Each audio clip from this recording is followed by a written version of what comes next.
Asikana moto yafamba iyi. Takutosvika kwabhora ndabva kwaRare mai manje. Itaure nyasikana ende baba anofamba tabva patogeti mai manje guys. Asi asikana mimba yenyu yatosvika kai. Aindanzwa mimba ha. Varume, imbwa dzevanhidza watomboziva kuti mimba inorwadza. Dai dzenzi dzinochinjanwa. Taitombovapo pombodzitakurawo varume ivava. Vanofanira kuziva kuti dzinorwadza. Dzino nenyaya dzamatsanga kutaura idzi dzemimba idzi vanhu zvamakutokanganwa kuti tapabhora dzinokufudza ika. Handi munotokwira dzeundani kwamutanditi moenda kwamavhadha munoburuka dzenu kwamavhadha kwenyu dzichienda kwamurapi. Saka ndokusiya ika dzangu pabhora panapa mukwira dzinoenda kwamutanditi dzichienda kwamurapi munosara dzenu kwamavhadha kwenyu ikoko. Handezvedu munotisiya pamukombani apa. Kodzadiko futi.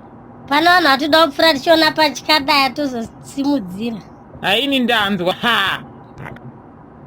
Zvakaoma, dai mimba idzi dzairwadza tese. Ndipapa pamukombani patatosvika apa.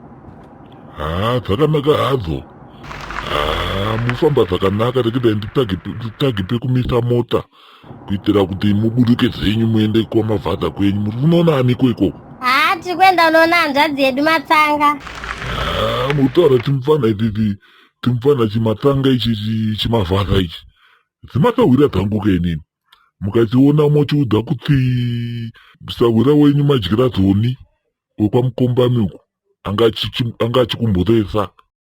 Ndisawira wenyu? Kubva nhasi tibvai madzidziya nditawira wedu iye.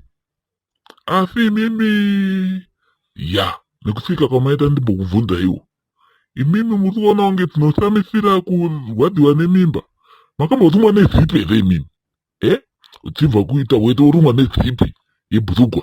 Wakamborumwa nezipi iwe? Tibvire apa baba imi mutikwanire. Asi ndanga ndataura kazangu.